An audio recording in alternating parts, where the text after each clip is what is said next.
A GPS will never say that you made a mistake, it just says recalculating the route. And that's such a calm, unemotional way of dealing with being wrong. But for some reason we don't apply that same logic to our lives. When something doesn't work out the way we expected, we don't treat it like new information. We treat it like a verdict. We assume it means we chose wrong, moved too early, or weren't cut out for it in the first place. So instead of adjusting, we hesitate or we quit, or we double down on a path that clearly isn't working, just to avoid admitting that something needs to change. But almost nothing meaningful in life happens in a straight line. Careers don't, relationships don't, confidence doesn't, even clarity doesn't. You don't make one perfect decision and glide smoothly to the outcome. You make a decision with the information you have, you act on it, and then reality responds. Sometimes gently, sometimes all at once. And that response is often what we call a mistake. And the problem is that we've been taught to see mistakes as evidence of failure, rather than part of the process itself. We act like being wrong means we've lost time, when in reality it's often the only way we learn what actually works. Sometimes the mistake is the route to success. And how you respond to those moments ends up mattering more than your successes ever do. Because success doesn't really demand anything of you, mistakes do. Success lets you keep going the same way. Mistakes force you to pay attention. They judge how you react. And they show where your assumptions were wrong, where your plan didn't survive contact with reality, and where you need to adapt instead of insisting on being right.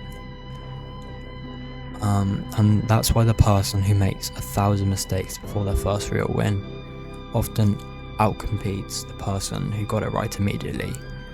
And not because they're more talented or more intelligent, but because they've built something far more durable than confidence. They've built tolerance for rejection, tolerance for uncertainty, tolerance for not knowing exactly how things are going to turn out.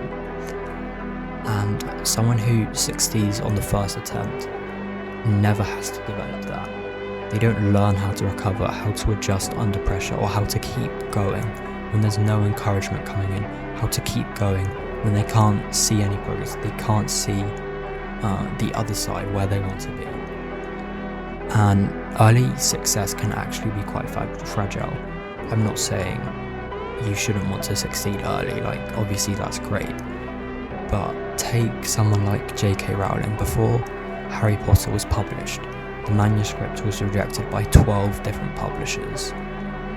And those rejections were proof that the story was bad. They weren't proof that the story was bad, they were proof that it hadn't found the right conditions yet. Or take Colonel Sanders, like KFC. He faced over 1,000 rejections trying to sell its recipe, and what matters isn't the number, it's the fact that he didn't let those rejections turn into an identity.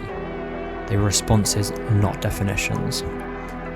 And most people let the first few failures decide who they are. They internalize them. They stop seeing failure as feedback and start seeing it as confirmation that they should stop. And the people who eventually win don't do that. They change the approach, they adjust the timing, they refine the execution. They don't abandon the commitment just because the first version didn't work. You don't build a spaceship on like the first attempt. There's millions and millions of prototypes before you see like any sign of success. And you see this pattern everywhere, not just with the famous names I've given you. Athletes who last aren't the ones who never lose. They're the ones who know how to recover and come back smarter. Businesses that survive weren't the ones with perfect launches. They're often the ones that adapt when the first attempt misses the mark. And this can be applied even to confidence. Confidence works this way. Real confidence isn't built by always being right. It's built by being wrong, recalculating, and realizing you're still standing. And that's why fearing mistakes is so limiting, it's so harmful. When you avoid failure at all costs, you also avoid learning, you avoid adjustment, you avoid momentum. A GPS doesn't stop working because you miss a turn. It recalculates and you keep going. And as long as you're willing to do the same, to move, to observe what happens, and adjust without letting it define you, you're still on the way. Because sometimes the mistake is really the route. And that's all I wanted to say for this video. I hope it's given people a fresh perspective on the journey they're going on. If they don't immediately see success, they face rejection in their lives or any aspect of their life. So yeah, thank you for watching.